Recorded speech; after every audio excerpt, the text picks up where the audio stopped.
Hello and welcome to The Nexus. Today we are having a look at the Star Trek Discovery Designing Starships book. So this is every ship from season 1 of Discovery. I liked Discovery. I know a lot of people didn't. This book gives a lot of insight into what the series should have been or could have been. But let's get into it because this book is just really good. If you like Star Trek and you like designs, get this book. But without further ado, let's take a look at it.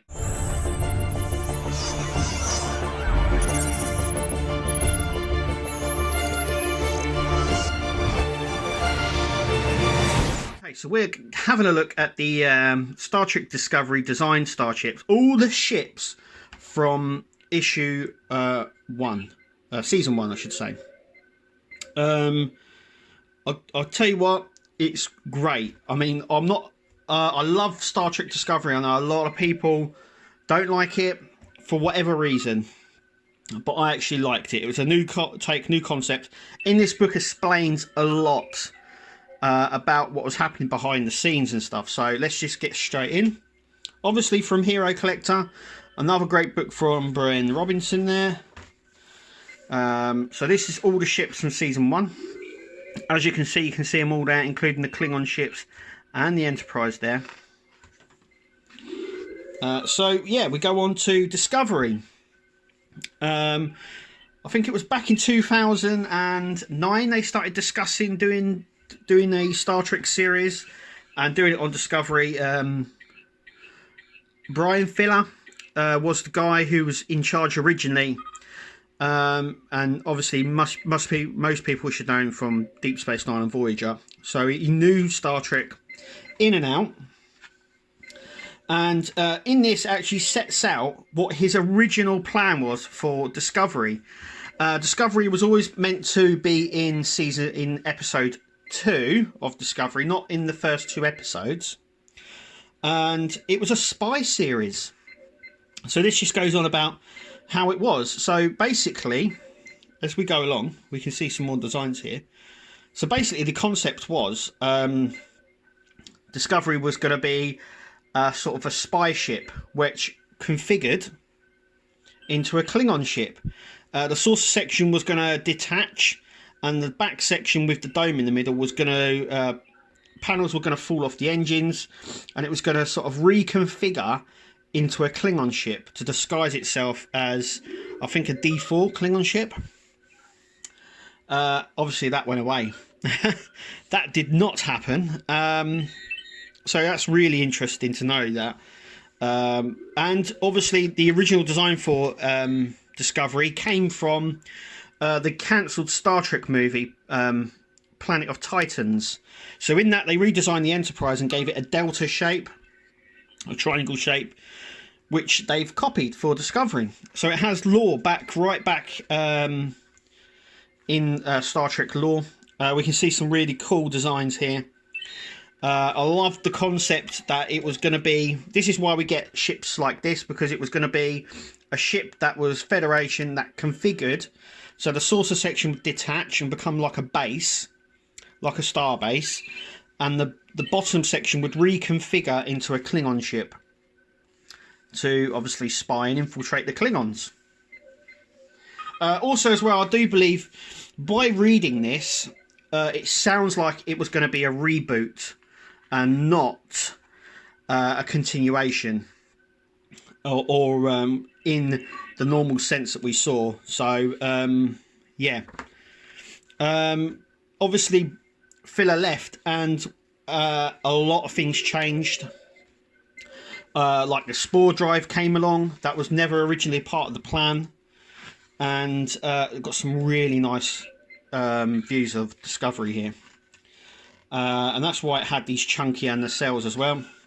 And believe it or not, the reason it's got 3 there is because of the spore drive, which, like I said, came after Fuller left. Now he left to do other projects. By reading this book, it sounds like there was creative differences there. The showrunners wanted this spore drive system. It sounded like he said no, and they moved away from the spy series to the series that we got. Also as well, as we go along, there were plans to give the spore drive to every Federation ship as well, which they quietly went away from as well, which I'm glad they did actually. Yeah, some nice Aztecs. This is the Aztec design. The gold plating as well, they wanted it to have that sort of bronze look. So it was sort of in between the TOS and Enterprise as well. And this is some of the original designs here when they were going for it, where the saucer would detach. And it was always meant to spin, so the outside sections were supposed to spin round when it detached, as you can see here, to generate sort of gravity. It was supposed to when it separated. That was. I love it with the nacelles up. I think that's cool. And there are some final ones. So they were going for the chunkier nacelles, and then they went for the longer ones. So it was going to have the chunkier one, the Shinzo. So once again, this design dates right back to Enterprise, when they were coming up with lots of designs for Star Trek Enterprise, the Enterprise ship. This was one of the designs that they looked at and they passed on. And yeah, this just goes on about it. Also as well, a lot of these designs, as you can see here, every ship that appeared in season 1 came from the Shinzo design aspect. So every ship that we see in season 1, Federation ship, actually came from the bases of the Shinzo. As you can see here, that was one of the ships as well.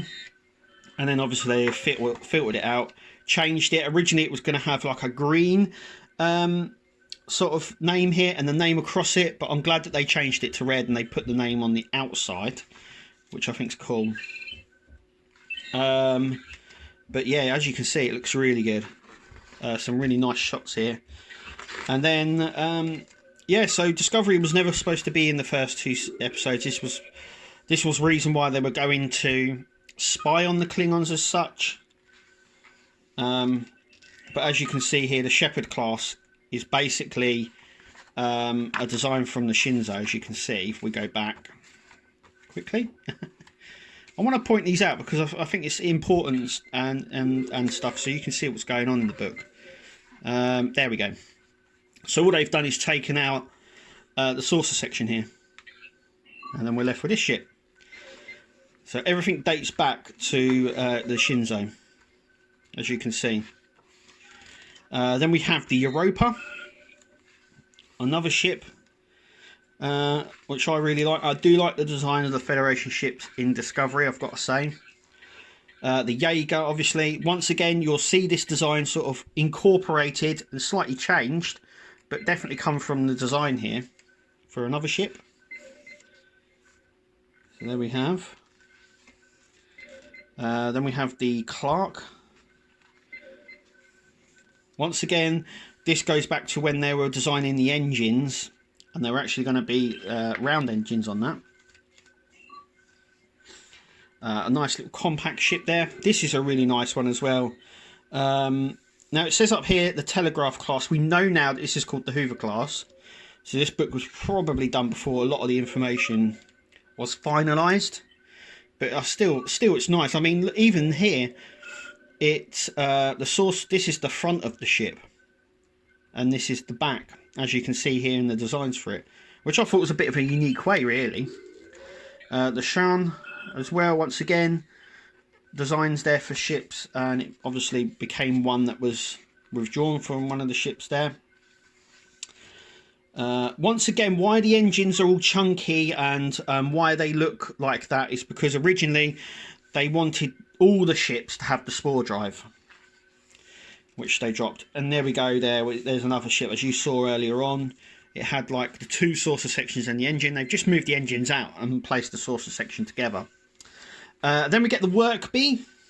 We see quite a lot of these in season 1 working in the shuttle bay there, but it's nothing new. We've seen them on the TOS and places like that, and this is just a sort of a reimagining of them really, and there's a different design version there, which was original concept art there, and then they sort of bubbled it out a little bit more there. Then we come on to the Pontoon, which they've said here is basically a 21st century billionaire yacht is what they based it on. I love the fact that it has the gold tiger on the front like a jaguar or something like that, which I think is really cool. Very unique design. I actually like it. The Vulcan Cruiser, which I think is more of a shuttle. I don't really know why it's a cruiser, but once again they've gone back to the original Enterprise design with the rings and stuff, which I'm glad that they kept. Here we have what can only be supplied as the Firefly. But that was one of the designs, and I think it just looks too close to that, personally. And then some other designs of it with the ring and then half the ring. I like the design that they went with. The Klingons. So I said that this was a reimagine. So when Brian Fuller came on, he said he wanted the Klingons to be totally reworked from the ground up. This is why they look different. This is why all their ships are different. And basically, he said he wanted all the Klingon ships to have a more gothic and a more textured feel to the ships. And basically said, do what you like. And that is why we got all these really funky sarcophagus ships and stuff like that. And when you read this book, it lays it all out for you. It says they wanted a more organic look, a more detailed look at the Klingons. They wanted to rebuild them, scrap everything, and rebuild the Klingons from scratch, which really signals to me that that this was a reboot over an actual extension. We do get that ship as well in this series. It's interesting that they've put the Reliant there. And a bit further on in some of the concept art, there's the sarcophagus there, much more textured feel. We have the 2009 Enterprise here with the sheave, or the giant blade in space. Here it is as well, for size comparison. I don't know why they're there. It makes me feel like maybe they were actually designing this ship for TOS, for the 2009 film, but it's there, and that's how they've come down the concept. It was always going to be a giant blade that cut through a ship. There's some later designs with the early concept design for Discovery there. We got the Klingon radar. So once again, it was part of an original design, which they then just went back on and repurposed. But I think that's where the series gets a lot of hate from, is the Klingon aspect and the spore drive. Once again, the spore drive wasn't really part of it, but the Klingons always were. And the Klingon look is based on the original motion picture. So they redesigned the Klingons in the motion picture with the bald heads and more of a ridge to them, which they went back on. One, because they really couldn't do that as a design at the time, but now they can. And we get the barrage and stuff like that. But all the ships are from the original concept arts when they came up with a lot of the ships for the Klingons, as you can see. And they've got a lot more organic-y feel to them, and gothic look, which is what they were going for. Why the radical design. And then we've got the Bird of Prey. The Bird of Prey, the iconic design. A kind of stab you in space design, and like I said, they wanted to rework everything to do with the Klingons, rebuild it all the way from up, but they wanted to keep the original design but make it more organic-y and more textured and more ancient, which I think they went for there.